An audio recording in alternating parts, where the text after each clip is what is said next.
चाहे आप खुदा को माने या नहीं, मगर इराक का जो संविधान है, जिसे मैं मानता हूँ, जिस पर सद्दाम हुसैन के दस्तखत हैं, या वो जिसे अमेरिका और उसके पिट्ठुओं ने गढ़ा है, दोनों संविधानों में इराक का धर्म इस्लाम है। नहीं, आप पहले मेरी बात सुनिए। मैं कोई स्कूल का बच्चा नहीं हूं और आप मेरे मास्टर नहीं हैं कि मुझे वो कहने पर मजबूर करें जो आप सुनना चाहते हो। जो मैं कह रहा हूं वो आपको सुनना पड़ेगा। मैं कोई वकील नहीं हूं, आप जानते हो। मैं सही को सही कहने की जुर्रत रखता हूं, चाहे सियासत हो या मेरी निजी जिंदगी। यही कारण है कि चाहे यहूदी हो या अमरीकी पिट्ठू या उनके अफसर, सभी सद्दाम हुसैन से नफरत करते हैं, क्योंकि वो सच नहीं सुन सकते। व्हाइट हाउस ने झूठ बोला, मेरे खिलाफ झूठा प्रचार किया। वो दुनिया के सबसे बड़े झूठे हैं। उन्होंने झूठ बोला कि इराक के पास रासायनिक हथियार हैं और वो आतंकवाद से जुड़ा है। उसके बाद पूरा मुल्क खंगालने के बाद जब उन्हें कुछ नहीं मिला तो उन्होंने फिर हम ही पर इल्जाम लगाया कि सद्दाम हुसैन झूठ बोल रहा है।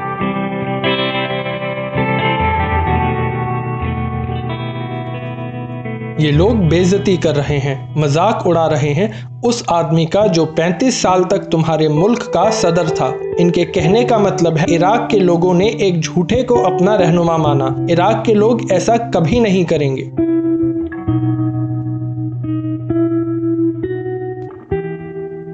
इनकी फौज ने अमरीकी जमहूरियत को शर्मसार किया है। इन लोगों ने मेरे कपड़े फाड़े और मेरी घड़ी चुरा ली। वो घड़ी मुझे मेरी बेटी ने दी थी, जिसे इन लोगों ने कत्ल कर दिया। इन लोगों ने इंसानियत को शर्मिंदा किया है।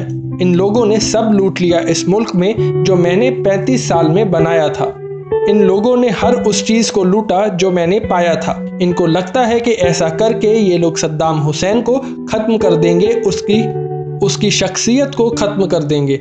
मैं दो खुद मुख्तियार मुल्कों के राष्ट्रपतियों की तुलना करने के लिए यह कह रहा हूं कि मैं ऐसी हरकत कभी नहीं करता जो बुश ने की। ये अमरीकी भूल रहे हैं कि सद्दाम हुसैन की पहचान उसके कपड़े नहीं हैं। ऐसी छोटी हरकतों से ये सद्दाम हुसैन को नहीं मिटा पाएंगे। इनको शर्म आनी चाहिए ऐसी हरकतें करते हुए। ये याद रखें कि ये तशद्दुद सद्दाम हुसैन को बड़ा बनाएंगे। वो मुझे इस तरह झुका नहीं सकते।